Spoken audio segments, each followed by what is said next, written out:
Halo teman-teman semuanya, apa kabar? Semoga semua dalam keadaan baik-baik aja ya. Kami dari kelompok 9 akan mempresentasikan hasil diskusi kami mengenai wawancara klinis. Namun ada baiknya kita memperkenalkan anggota kelompok dulu ya. Ada Krisna Manalu, Suhaila Farhanin, Winnie Arnika, Esther Atalia Ginting, Adela Sipayung, Sony Panji, Sabam Estarada, Ria Mariana Sinaga, dan Anggi Pranata. Oke, langsung saja kita masuk pada penjelasan kelompok 9 ya. Saya akan membawakan materi mengenai wawancara klinis. Wawancara klinis digunakan sebagai salah satu metode asesmen dan terapi untuk mendapatkan informasi tentang diri individu atau klien maupun sebuah intervensi. Wawancara klinis, proses komunikasi interpersonal antara klien, pasien dengan psikolog, atau kata lainnya, proses wawancara untuk membuka luka atau trauma maupun pengalaman buruk bagi klien. Proses menjanjangi latar belakang, masalah dan gangguan yang dialami seseorang yang bertujuan untuk mendapatkan informasi yang relevan. Setelah di sini saya akan menjelaskan tentang tujuan wawancara klinis. Yang pertama ialah membantu klien dalam menemukan masalah yang dihadapinya. Yang kedua, untuk memahami klien dengan teliti dari awal hingga akhir dalam rangka mengurangi penderitaannya. Yang ketiga, mengenali, menggali, dan memahami kondisi serta kebutuhan klien secara tepat dan akurat. Terima kasih. Oke, selanjutnya saya akan menjelaskan tentang materi syarat wawancara. Nah, seorang wawancara harus memiliki kemampuan yang khusus. Contohnya adalah yang pertama itu adalah mendengarkan. Seorang wawancara harus memiliki keahlian mendengarkan dengan baik. Mendengarkan yang baik berarti memberikan seluruh perhatiannya terhadap klien. Bukan hanya memperhatikan apa yang dikatakannya, tetapi juga memperhatikan bagaimana dia mengatakannya. Ada 3 jenis dalam mendengarkan. Yang pertama itu active listening, critical listening, dan empathic listening. Nah, yang kedua adalah keterampilan dalam mengobservasi suara dalam pembicaraan atau ucapan. Ada beberapa hal yang harus diobservasi. Yang pertama itu adalah intensitas suaranya. Yang kedua adalah ketepatan dia dalam berbicara. Yang ketiga, kelancaran dia dalam berbicara. Yang keempat, spontanitas. Yang kelima, sopan dan santun. Yang keenam ada relevansi. Yang ketujuh adalah waktu reaksi dia. Yang kedelapan adalah penyimpangan dalam dia menyampaikan sesuatu. Yang kesembilan adalah pengaturan dia dalam berbicara. Yang ke-10 perbendaharaan kata. Dan yang ke-11 adalah kualitas suaranya. Yang ketiga adalah mengobservasi pesan verbal. Nah, dalam mengobservasi pesan verbal ini sangat penting karena ada beberapa yang dapat nantinya berlaku untuk dalam hasil yang objektif. Yang pertama itu adalah memperkuat dan memverifikasi pesan verbal seseorang. Yang kedua itu adalah menekankan pesan verbal seseorang. Yang ketiga itu adalah pesan-pesan verbal mungkin dapat menguak pesan-pesan nonverbal sebelumnya.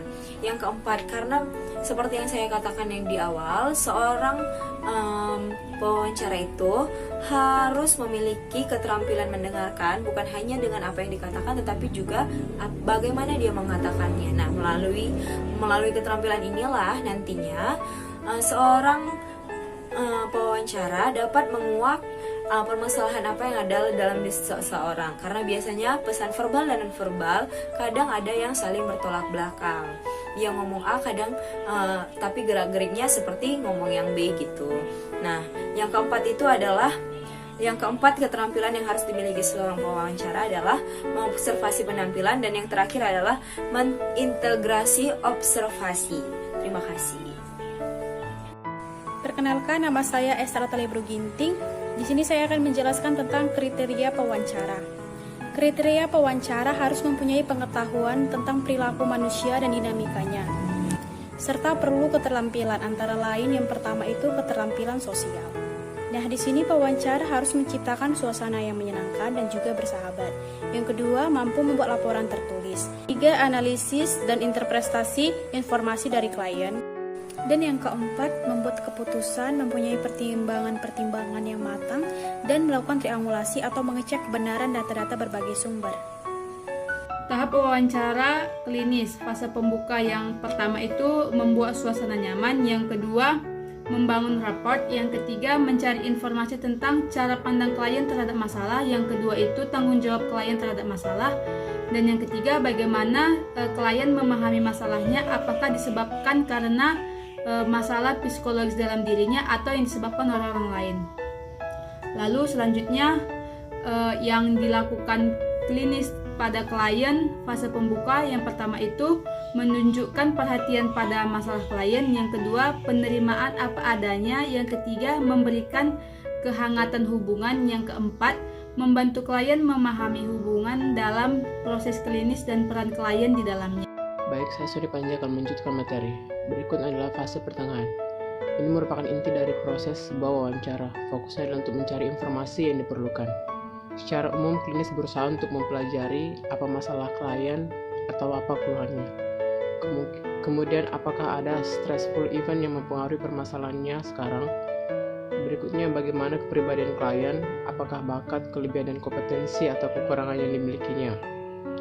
Kemudian, adakah faktor organik yang relevan, apakah perlu konsultasi ke medis. Setelah klien bercerita tentang kesulitan-kesulitannya, kita akan melakukan inquiry, misalnya sudah berapa lama hal itu berlangsung dan bagaimana kehidupan dia sebelumnya. Kemudian tidak ada urutan pertanyaan atau topik yang akan ditanyakan pada klien. Prinsip wawancara dibangun dari klien. Nama saya Sabam Estekada Pasar Ibu. Di sini saya akan menjelaskan tentang fase penutup. Pada fase penutup ini akan memberikan ketenangan pada si klien, informasi dan rencana selanjutnya. Juga harapan. Di sini ada 5 harapan bagi klinisi.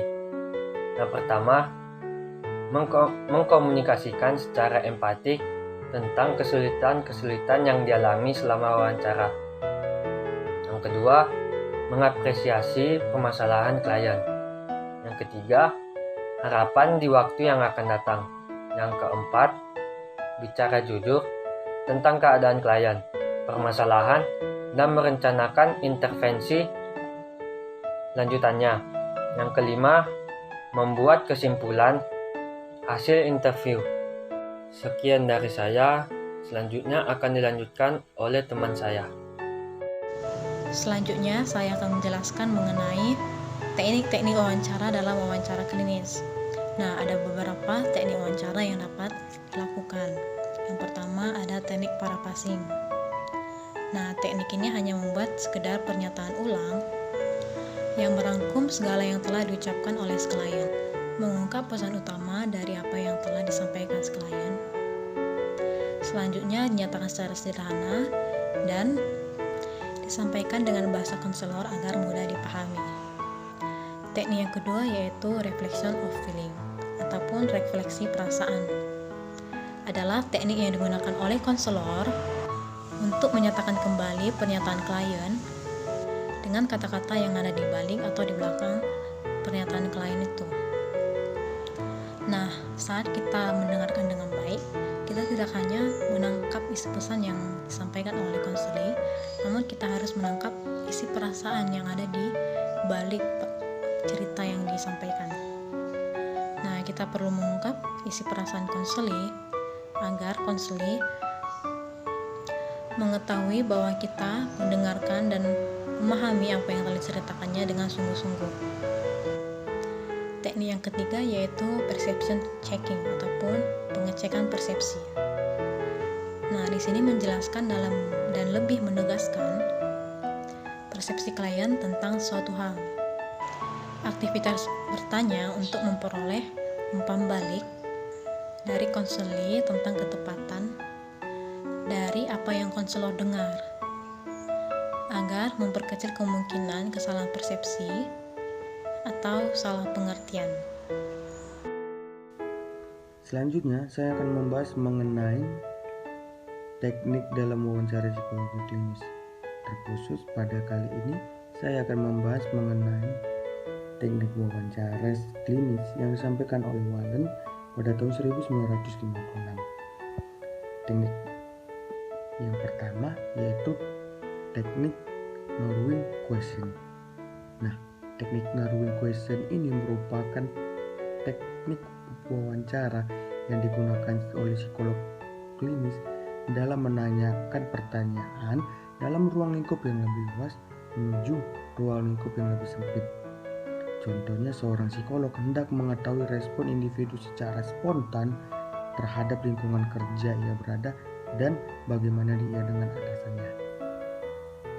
Teknik yang kedua yaitu teknik progressing question. Nah, teknik progressing question ini digunakan untuk menanyakan hal-hal yang berhubungan dengan pertanyaan inti yang nantinya akan kita tanyakan kepada klien. Contohnya, seorang psikolog hendak mengetahui bagaimana respon individu dan sikap yang dimiliki individu terhadap pernikahan. Otomatis, seorang psikolog tersebut harus terlebih dahulu menanyakan atau melontarkan pertanyaan kepada klien hal-hal yang berhubungan dengan pernikahan. Selanjutnya, barulah psikolog tersebut menggali melalui pertanyaan kepada klien terkait sikap klien terhadap pernikahan.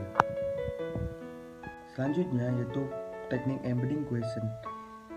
Teknik embedding question yaitu menanyakan pertanyaan yang ingin dituju, di mana pertanyaan tersebut disembunyikan ke dalam pertanyaan lainnya yang bersifat secara rutin. Contohnya, seorang psikolog menanyakan lingkungan sosial seorang anak. Kemudian seorang psikolog tersebut mulai menanyakan kembali mengenai bagaimana interaksi anak tersebut dengan lingkungannya serta bagaimana peran orang tua terhadap anak tersebut di dalam lingkungan sosialnya. Teknik selanjutnya yaitu teknik leading question. Nah, teknik leading question yaitu teknik yang dilakukan untuk menanyakan pertanyaan yang terarah dan sangat berhati-hati. Contohnya yaitu pertanyaan untuk mengungkapkan proses terjadinya amarah pada seseorang yang mengalami kasus temperamental. Pertanyaan harus dilakukan secara berhati-hati agar tidak menyinggung perasaan dari klien yang hendak atau yang sedang diwawancarai. Teknik yang terakhir yaitu teknik projective question.